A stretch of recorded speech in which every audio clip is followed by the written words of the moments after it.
Award সব কিছুতে হবে, ডান্সে কেন নয়? বাংলাদেশে জাতীয়ভাবে এখনও কেন নৃত্যশিল্পীদেরকে এই কার্ড প্রোভাইড করা হলো না? নৃত্য এখন শুধুমাত্র একটা মঞ্চের মধ্যে সীমাবদ্ধ নেই, সেটা দেশ ছাড়িয়ে বিদেশে এবং বহির্বিশ্বের সাথে বাংলাদেশ এখন তাল মিলিয়ে চলছে। সবচেয়ে কষ্ট হচ্ছে ডান্সে, সবচেয়ে ডেডিকেশন ডান্সে, সবচেয়ে কম টাকা হচ্ছে পারিশ্রমিক হচ্ছে ডান্সে। আজকে যদি টাকার জন্য, অ্যাওয়ার্ডের জন্য বা কিছু পাবো বলে কোনো নৃত্যশিল্পী নাচ অনুশীলন করে না। ডাবল অনার্স কারণে আমার এখনও পিএইচডিটা হয়নি। তো আমার পিএইচডি করার ইচ্ছা আসলে ট্যাপ ডান্স বা এই ক্রিয়েটিভ ডান্সের উপরে।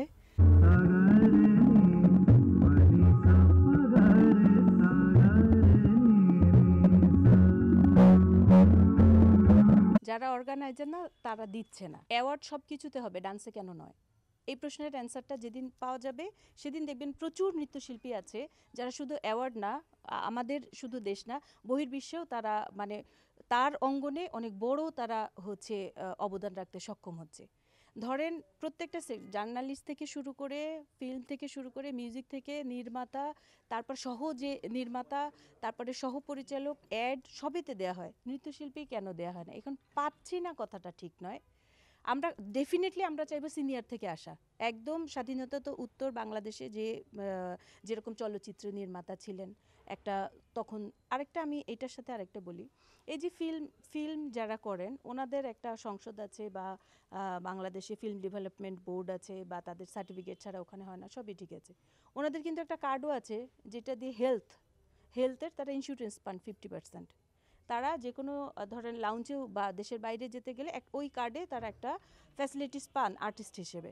বাংলাদেশে জাতীয়ভাবে এখনও কেন নৃত্যশিল্পীদেরকে এই কার্ড প্রোভাইড করা হলো না? আমাদের কি অসুখ বিসুখ হয় না? আমরা কি আমাদের মা বাবাকে অসুস্থ থাকে না? আমরা কেন হসপিটালে গেলে 50% ডিসকাউন্ট বা এগুলো অন্য যারা আর্টিস্ট, যারা ফিল্ম স্টার বলতে যেটাকে বোঝায়, তারা যদি ওইটা পায় তাহলে আমরা কেন পাচ্ছি না? আমাদের তো কষ্টের কোনো, সবচেয়ে কষ্ট হচ্ছে ডান্সে, সবচেয়ে ডেডিকেশন ডান্সে, এবং সারা বছরে সেটা প্র্যাকটিস লাগে। 11 মাস করলো, কেউ 1 মাস করলো না, নাচটা নষ্ট হয়ে যায়, থাকে না, বডিতে থাকে না, বা ওইটা তাকে আবার অনুশীলন করে অনেক কষ্ট। সবচেয়ে কম টাকা হচ্ছে পারিশ্রমিক হচ্ছে ডান্সে, এবং হচ্ছে পৃষ্ঠপোষকতার অভাব ডান্সে। কিন্তু এমন কোনো প্রোগ্রাম নেই যেখানে মিউজিক অ্যান্ড ডান্স না ছাড়া ওই প্রোগ্রাম সফল হতে পারে।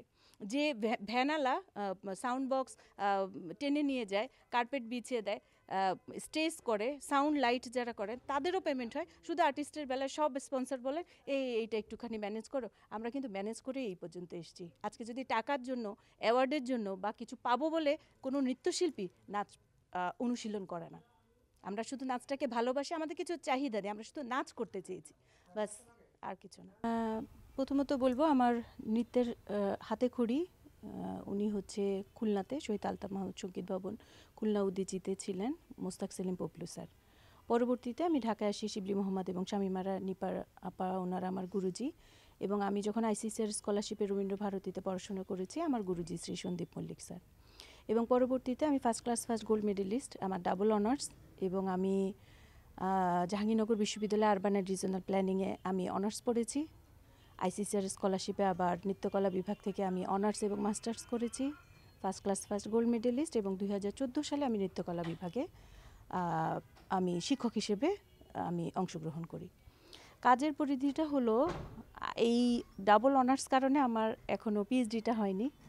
উচ্চতর আমার এখন একটাই টার্গেট, আমার চেয়ারম্যানশিপ প্রায় শেষের দিকে, আমি এখন চাইছি পিএইচডির জন্য। আমি যেহেতু ওয়েস্টার্ন আমরা করি নাই, আমরা ইন্ডিয়ান ক্লাসিক্যাল ডান্স ফর্ম করেছি, আমার স্ট্রিমটা কাথাক। তো আমি একটু ওয়েস্টার্ন ট্যাপ ডান্স বা এখন যেটা বাংলাদেশে খুব চলছে কন্টেম্পোরারি বা আমরা ফিউশন, আধুনিক, আমরা উদ্ভাবনশীল বা সৃজনশীল নৃত্য, আমরা ওয়ার্ড কিছু শুনছি।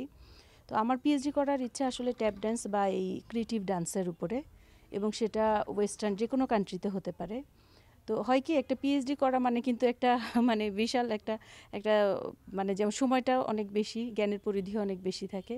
তো আমি যেন সেটা শেষ করে আসতে পারি, আমার মাধ্যমে যেন আমার শিক্ষার্থীরা সমৃদ্ধ হতে পারে, এই চেষ্টাটা এখন করছি। আর ইউজিসি এবং বাংলা একাডেমি অনেক সময় অনেক প্রকল্প দিচ্ছে, তো প্রকল্পেরও আমি আমার কাজ করার ইচ্ছা, আমার একটা বইও লেখার কাজে আমি করছি, এনসিটিভিতেও আমি কাজ করছি।